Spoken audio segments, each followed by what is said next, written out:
Genesis 29. Jacob meets Rachel. Then Jacob went on his journey and came to the land of the people of the east. As he looked, he saw a well in the field, and 3 flocks of sheep lying there beside it. For out of that well the flocks were watered. The stone on the well's mouth was large. And when all the flocks were gathered there, the shepherds would roll the stone from the mouth of the well and water the sheep, and put the stone back in its place on the mouth of the well.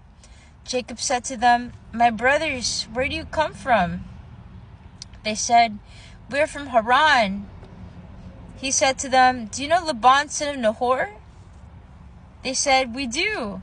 He said to them, "Is it well with him?" "Yes," they replied, "and here is his daughter Rachel coming with the sheep."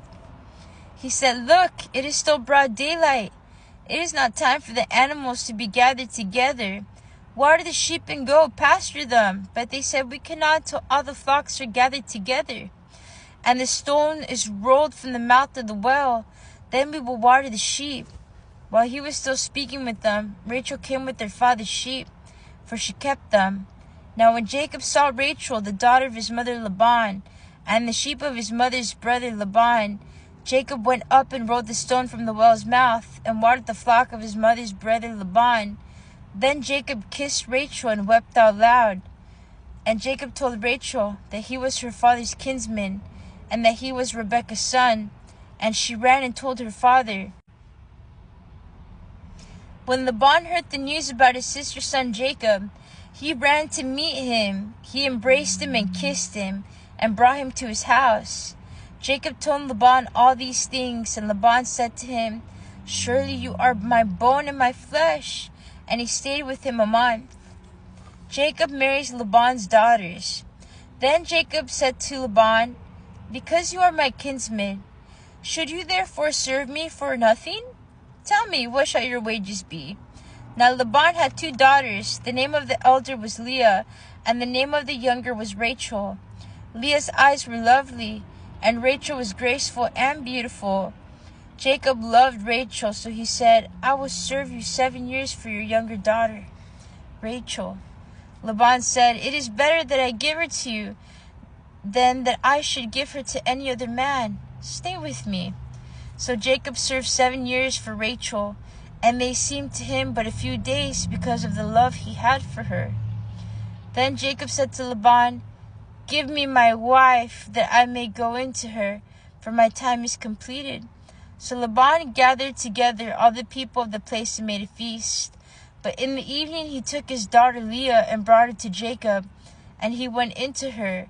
Laban gave his maid Zilpah to his daughter Leah to be her maid. When morning came, it was Leah. And Jacob said to Laban, "What is this you have done to me? Did I not serve with you for Rachel?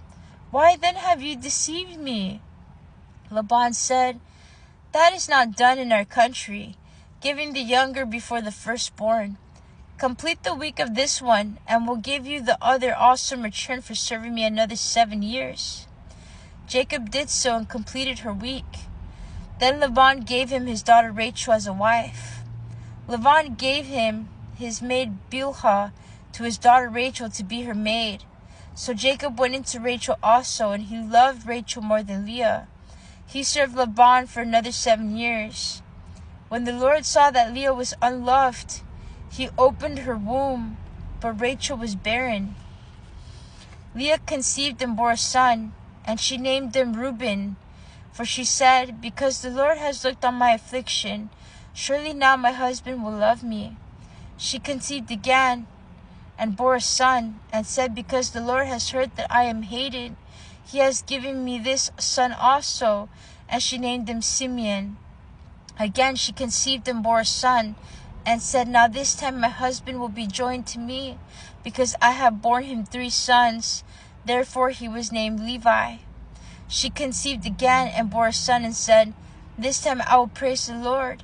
Therefore she named him Judah. Then she ceased bearing.